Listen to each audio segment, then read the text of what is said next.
Hello, we're Group 4 and we are doing our book analysis on Mothers and Others. My name is Katie. My name is Stephanie. I'm Mia. My name's Jim. I'm Bobby. So this is just a little overview of what we're going to be going over today in our book analysis. And we're going to be starting off with about the author. So Sarah Blaffer Hrdy was born in 1946 in Dallas, Texas. She is now a mother to 3 children as well as a grandmother. She is most well known for being an anthropologist and a primatologist, so studying apes. And she is best known for looking at the evolutionary basis of human behavior. She's published a lot of other works, including Mother Nature, A History of Mothers, Infants, and Natural Selection, The Woman That Never Evolved, and The Langurs of Abu, Female and Male Reproductive Strategies.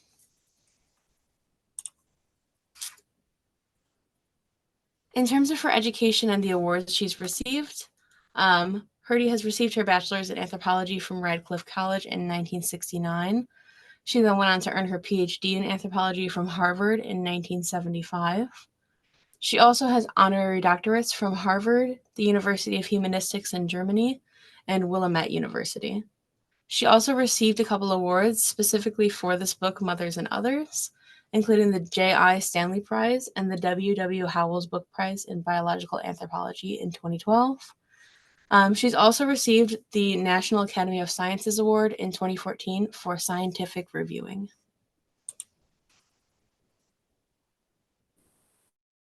So I'm going to be discussing the book overview.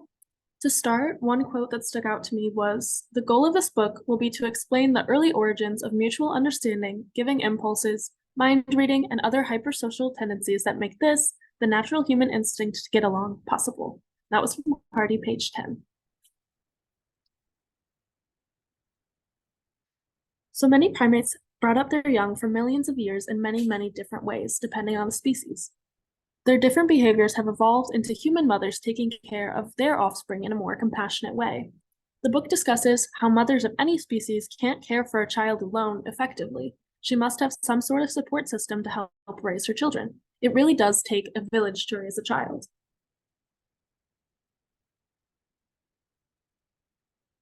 The book continues to go back to the question, why us and not them? Why have humans evolved to be more compassionate, trusting, and generous than our primate ancestors?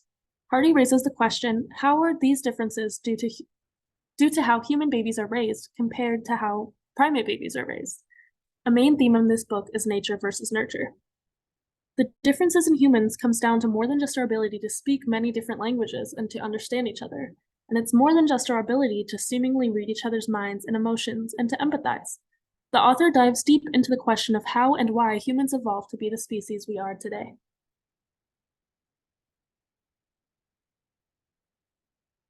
So the main argument of Mothers and Others is that alloparenting is crucial for rearing children, whether it be a human child or a primate. And for both humans and primates, this way of child rearing with other members of community is very complicated. But still, the way we are raised as humans is the difference between humans and primates. It gives humans the capacity for understanding others.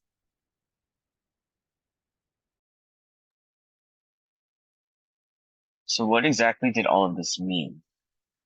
Cooperation amongst mothers and community members was developed as a means to increase biological fitness.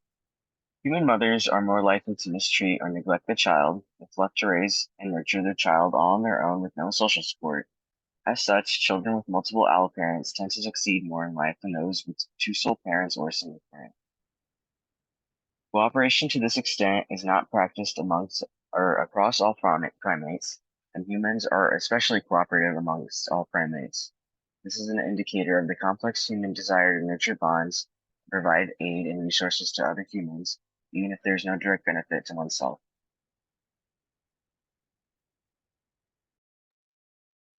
Although the book covers the Dallow effect, how genes are irreversible, in its concluding chapter, it still talks about the possibility of how, at the end, all genes are reversible if the environment really requires it.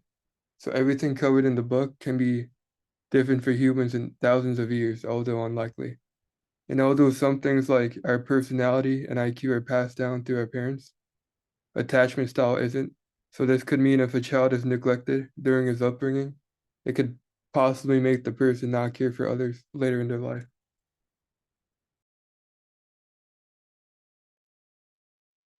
So, after reading Mothers and Others, what are its strengths and what are its weaknesses? The strengths of this book is that it uses strong and effective biological and sociological evidence to back its claims. The anthropological theories and components are explained thoroughly in layman's terms to ensure a wider audience can understand the arguments. Also, the analogies, hooks, and stories grab the attention and keep the reader entertained during the book. The weaknesses include that it may be a bit difficult for readers who are new to the topic to stay engaged during certain monotonous moments. Some of the content may have been a bit repetitive and wordy, straying a bit too far from the main thesis, and some of the ideas didn't connect to or explain in a way that satisfied the main thesis.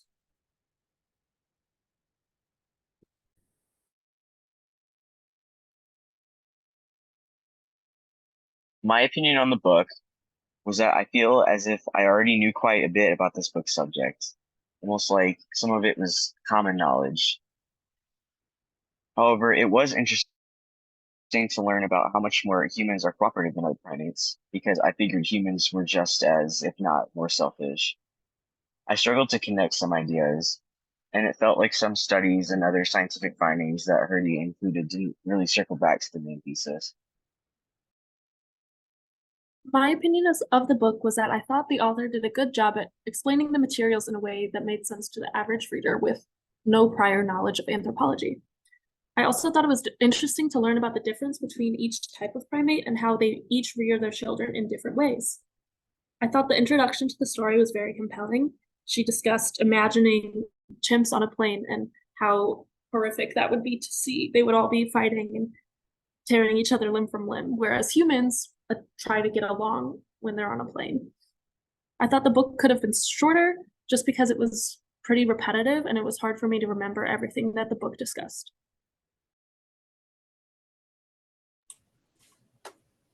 In my opinion, the book was easy to read for people who may not be as well versed in the realm of behavior and anthropology, like Katie said.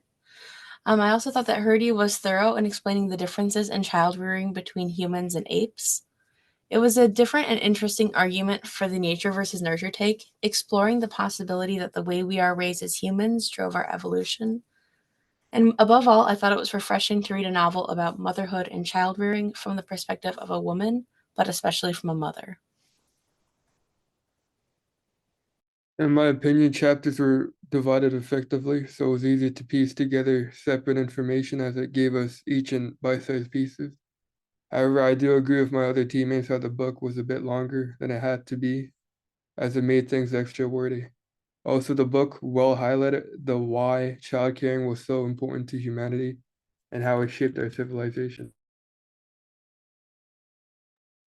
My opinion of the book is that I really enjoyed reading this as it challenged me to really dive into the anthropological perspective on motherhood in comparison to species from which we evolved from, which I never really thought about before. I do believe that it was a harder read due to the complex topics and arguments. However, similar to my group mates, I also agreed that Hardy did a nice job of framing the content in ways that people unfamiliar to anthropology could understand. I really enjoyed the aspect of reading about how human babies start to learn and recognize social messages and expressions early on from their guardians, and how this is one aspect of how we differ from apes. In conclusion, Mothers and Others is a well-written book exploring the complexity of motherhood in humans over our existence by comparing human motherhood to that of ape species similar to us. Hurdy emphasizes the importance of the presence of alloparenting in motherhood and child rearing.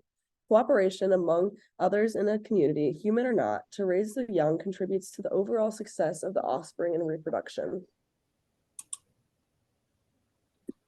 And these were the sources that we used for this presentation. Thank you for watching.